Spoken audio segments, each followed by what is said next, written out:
93.5 red FM पे एक कहानी ऐसी भी, प्रवीण के साथ।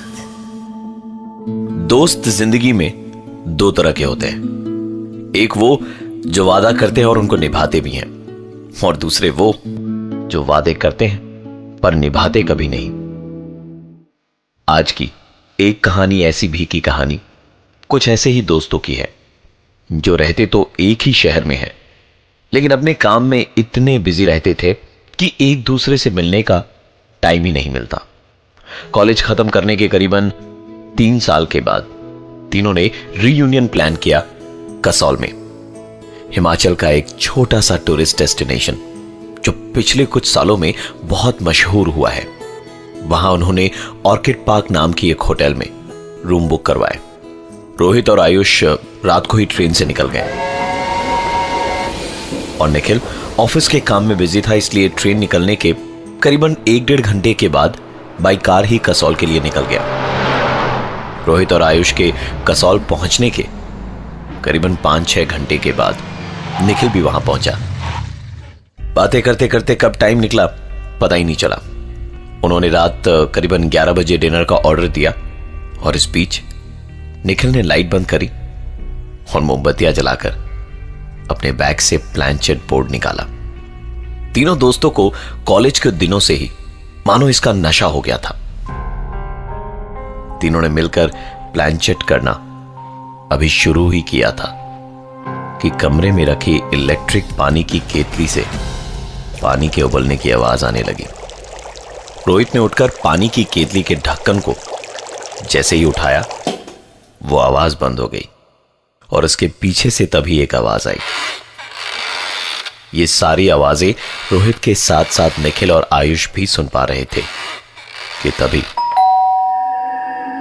डोरबेल की आवाज ने मानो तीनों के बदन के वजन को आधा कर दिया हो।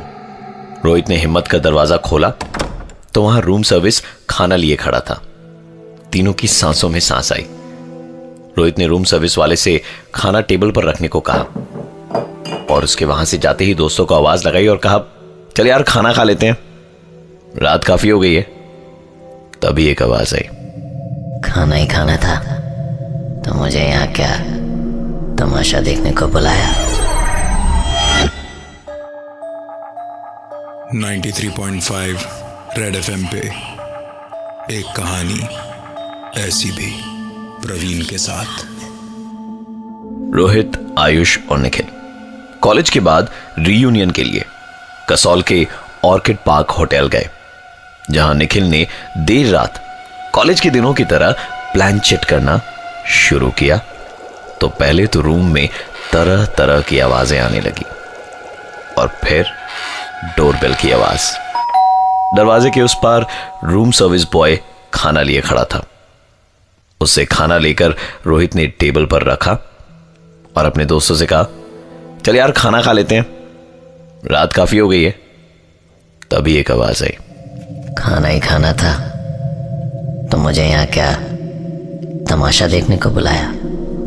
चल बात कर मुझसे, जो सवाल पूछना है पूछ। ये आवाजें निखिल के मुंह से आ रही थी। रोहित ने कहा, मजाक बंद कर निखिल, चल खाना खा लेते हैं। निखिल रोहित पर बिदकते हुए कहता है, क्यों रे, तुझे खाना खिलाने की बड़ी जल्दी पड़ी है? समझता क्या है खुद को? तेरी गाय जैसी बीवी को बता दूं, उसके पैसे के लिए शादी की थी ना उससे। गुड़गांव वाले फ्लैट का इस्तेमाल तो कब, कैसे और किसके साथ करता है बता दूं तेरी बीवी को। मूनलाइट होटल, कमरा नंबर 303, ऊटी रिजॉर्ट। बोलना, बोलता क्यों नहीं है? कि तभी रोहित का फोन बज उठा। निखिल ने कहा, देख, मूनलाइट होटल, कमरा नंबर 303 वाली ने अपनी फोटोग्राफ्स भेजी है, देख देख देख। निखिल ने जो कुछ भी कहा वो रोहित की जिंदगी का एक ऐसा सच था जो सिर्फ रोहित को ही मालूम था। और इस वक्त जो मैसेज आया था उसके फोन पे, उसमें भी वही था जिसकी बात निखिल कर रहा था। पर आयुष को लगा कि शायद दोनों दोस्त मिलकर उसको बेवकूफ बना रहे हैं, इसलिए उसने कहा, चलो यार बहुत हुई तुम दोनों की नौटंकी, अब खाना खा लेते हैं। निखिल आयुष की तरफ पलटा और बोला, भिखारी, ये रोहित लड़कियां ताड़ता है तो आयुष तू तो जुआरी है, जुआरी। 20 लाख का लोन कैसे चुकाएगा? आयुष को अंदाजा हो गया था कि रोहित चुप क्यों था, क्योंकि आयुष की भी ये सारी बातें किसी और को पता नहीं थी सिवाय आयुष के। निखिल एक बार फिर बोल उठा, बताना रोहित को कि तू इस ट्रिप पर दोस्ती निभानी नहीं, उससे रुपए उधार मांगने आया है। आयुष को काटो तो खून नहीं, क्योंकि यहां इस ट्रिप पे वो इसी इरादे से आया था। अब निखिल ने अपनी तरफ इशारा करते हुए बोला, दिल तो कर रहा है रोहित कि इस निखिल की बातें तेरे अंदर घुस कर बताऊं, ताकि इस निखिल का चेहरा देख सकूं, लेकिन इसके अंदर मुझे अच्छा लग रहा है।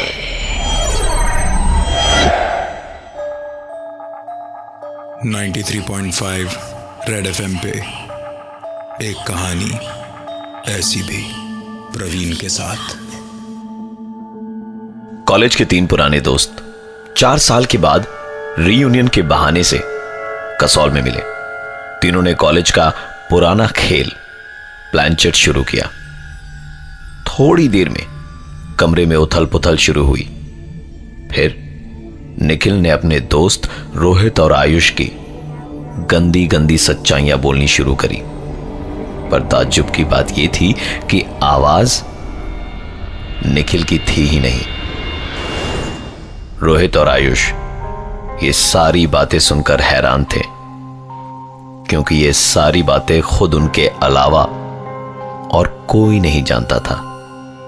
कि तभी निखिल ने अपनी तरफ इशारा करते हुए कहा, दिल तो कर रहा है रोहित कि इस निखिल की बातें तेरे अंदर घुस कर बताऊं, लेकिन इसके अंदर मुझे अच्छा लग रहा है।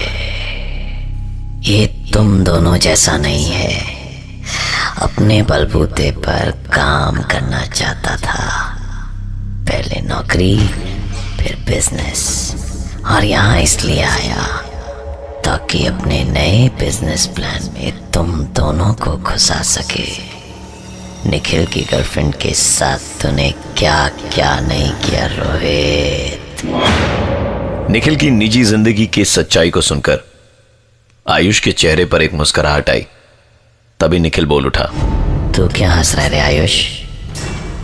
जा अपनी बीवी से पूछ कि वो किटी पार्टी का बोलकर घर से निकलती है तो इस पिल्ले रोहित के गुड़गांव वाले फ्लैट में क्या करती है।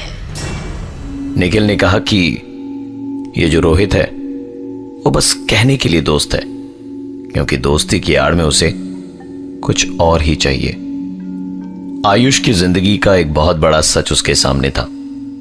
वो गुस्से भरी निगाहों से रोहित की तरफ देख ही रहा था कि निखिल बोला, तो इसे गुस्से से क्या देख रहा है साले? तूने भी तो इसकी बीवी पर गंदी नजर डाली, पर इस रोहित की गाय जैसी बीवी ने कभी ये चीज नोटिस ही नहीं करी। तो बस तुझे भैया भैया ही कहती रही। मरोगे तुम दोनों मरोगे। टेबल पर खाना ज्यों का त्यों पड़ा था और अपने दोस्त निखिल को भुलाकर रोहित और आयुष के बीच में शुरू हुई एक जोरदार हाथापाई। ।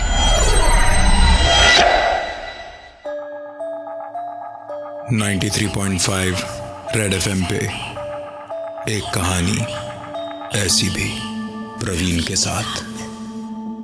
रोहित, आयुष और निखिल कॉलेज कंप्लीट करने के 3 साल बाद रीयूनियन के लिए कसौल के ऑर्किड पार्क में गए। देर रात उन्होंने प्लानचेट करना शुरू किया और उसके बाद रोहित और आयुष के सामने खुद निखिल ने खोले कुछ ऐसे गंदे राज जिससे वो एक दूसरे के खून के प्यासे हो गए। सबसे चौंकाने वाली बात यह थी कि जिस आवाज में निखिल बातें कर रहा था वो उसकी आवाज थी ही नहीं। निखिल की बातें सुनकर रोहित और आयुष के बीच में शुरू हुई एक जोरदार हाथापाई और निखिल बिस्तर पर बैठकर चेहरे पर एक मुस्कान लिए उन दोनों की इस लड़ाई को बड़े इत्मीनान से देख रहा था। सुबह जब काफी देर तक उनके कमरे का दरवाजा नहीं खुला तो होटल वालों ने पुलिस को इन्फॉर्म किया। जब उन दोनों की आंख खुली तो सामने होटल के स्टाफ और पुलिस वाले बैठे थे उनका बयान लेने के लिए। आयुष ने पूछा कि निखिल कहां है? पुलिस ऑफिसर ने पूछा, कौन निखिल? फिर उन्होंने बताया कि उनका तीसरा दोस्त जो उनके साथ यहां कसौल आया था। पुलिस ने होटल का रजिस्टर मंगवा के चेक करा। वहां सिर्फ रोहित और आयुष का नाम था। सीसीटीवी कैमरे की फुटेज में भी सिर्फ दो ही आदमी यानी रोहित और आयुष इस होटल के अंदर घुसते हुए नजर आए। पुलिस ऑफिसर ने दोनों से उनके दोस्त निखिल का हुलिया पूछा तो उन्होंने बताया करीबन 5 फीट 8 इंच हाइट होगी उसकी, रंग गोरा है, बाल घुंघराले और कल रात जब वो हमारे साथ था उसने नीली रंग की शर्ट पहन रखी थी। पुलिस ने उन दोनों को एक तस्वीर दिखाई अपने मोबाइल पर और पूछा क्या आपका दोस्त ऐसा दिखता था? तस्वीर देखकर दोनों के होश उड़ चुके थे। ये उनके दोस्त निखिल की ही तस्वीर थी। पुलिस ने बताया कि कल शाम कसौल आने के रास्ते में एक कार एक्सीडेंट में इस फोटो वाले लड़के की मौत हुई है और इसके पास से कपड़ों का एक बैग और प्लानचेट वाला बोर्ड मिला। कल शाम अगर निखिल की मौत हो गई थी तो पूरी रात आयुष और रोहित के साथ कौन था? कुछ सवाल ऐसे जिसका जवाब ना आयुष के पास है और ना ही रोहित के पास। निखिल शायद उन दोस्तों में था जिसने मरने के बाद भी अपने दोस्तों से मिलने का वादा पूरा किया। मैं हूं प्रवीण और ये थी आज की एक कहानी ऐसी भी।